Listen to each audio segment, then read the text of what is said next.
시청자 여러분 안녕하십니까? K스탁 라이브 진행의 원인주입니다. 돈을 푼다. 이런 뉴스가 시장에 등장하면 투자자들은 가장 먼저 두 가지를 따져보게 됩니다.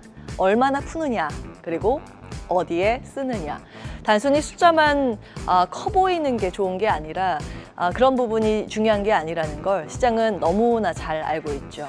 중요한 건 그 돈이 실제로 방향성을 갖고 움직이느냐는 겁니다. 정부가 올해 첫 추가 경정 예산안 12조 2천억 원 규모를 의결했습니다. 22일 국회에 제출할 예정인데요. 규모 자체는 크지 않아 보일 수 있지만 자세히 들여다보면 방향은 꽤 뚜렷합니다. 첫 번째는 재해복구, 두 번째는 무역전쟁과 AI 경쟁에 대응하는 전략산업 지원, 셋째는 소상공인과 취약계층 지원, 즉 현실적인 골칫거리부터 미래 전략까지 현재 필요한 곳을 골라 담은 맞춤형 패키지라고 보시면 되겠습니다. 더구나 이번 추경은 여기서 끝이 아닐 가능성도 있습니다. 정부는 이미 증액 가능성을 열어두고 있고 시장에선 벌써부터 2차 추경 시나리오까지 조심스럽게 거론하고 있습니다.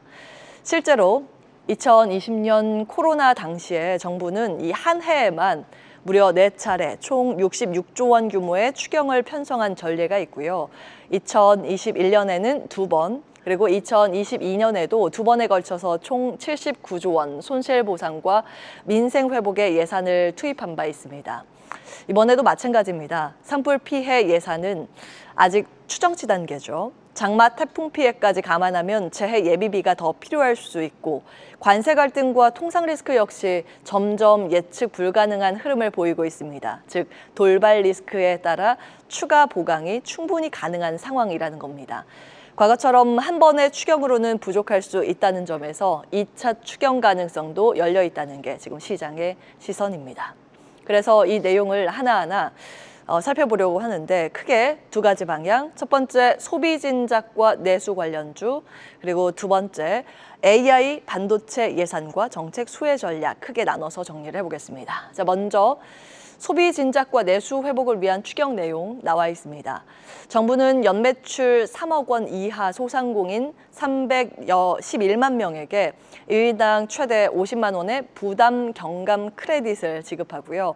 공공배달앱에서 2만 원 이상 3번 주문하면 연 10,000원 할인 혜택을 주는 소비 체감형 캐시백 제도도 새로 도입합니다. 여기에 5월 금리 인하까지 더해지면서 그런 기대감이 지금 나오고 있죠. 그래서 지금은 내수 관련주를 선점할 수 있는 타이밍이라는 분석도 나옵니다. NH투자증권에서는 오늘 리포트에서 하반기에 상승 여력이 있는 유통, 음식료 등의 내수 관련주를 미리 선점할 필요가 있다고 조언했습니다.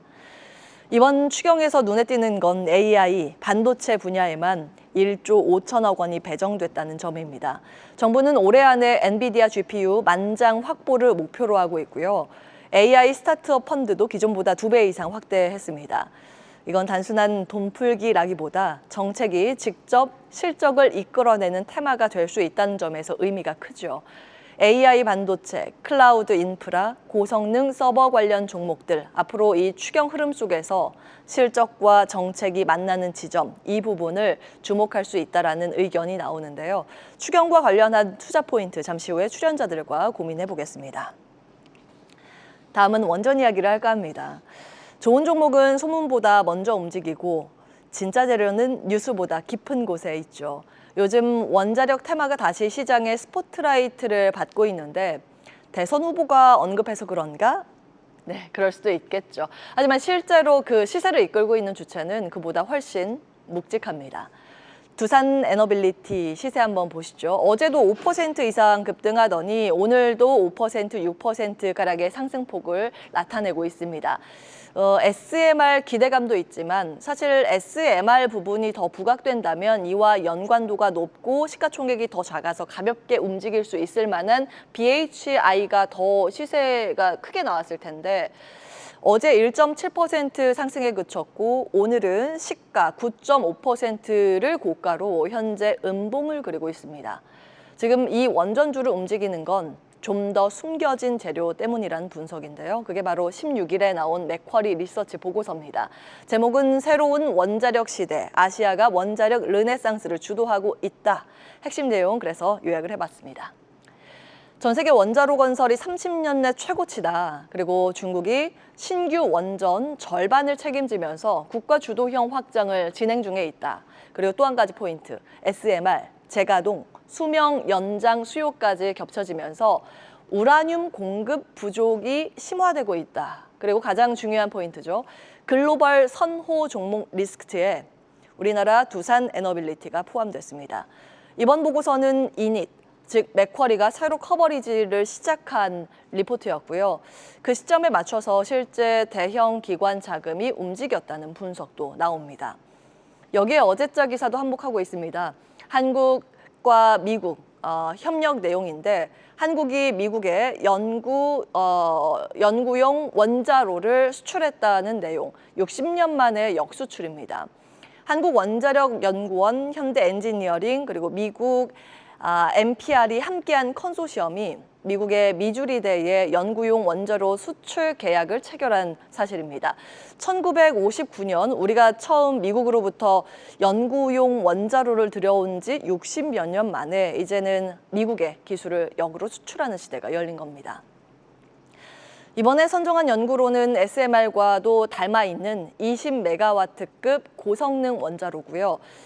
총 6개국이 경쟁한 가운데 우리 한국 컨소시엄이 최종 낙점됐습니다. 정부는 기술력뿐 아니라 한미 과학 동맹의 신뢰를 입증한 사례라고 강조하고 있습니다. 최근 민감 국가 지정 논란 속에서도 이렇게 실제 협력이 이루어졌다는 점은 기술이 외교를 뚫는 힘이 될 수 있다는 것을 보여주는 상징적 장면이기도 합니다. 사실 원전주는 주가 측면에서 장기간 소외받았었는데 이번에 과연 단순한 테마를 넘어서 국내의 주도주가 될 수 있을지 아니면 다시 한번 시장 참여자들에게 실망을 안겨주게 될지 이 점도 잠시 후에 이야기 나눠보겠습니다.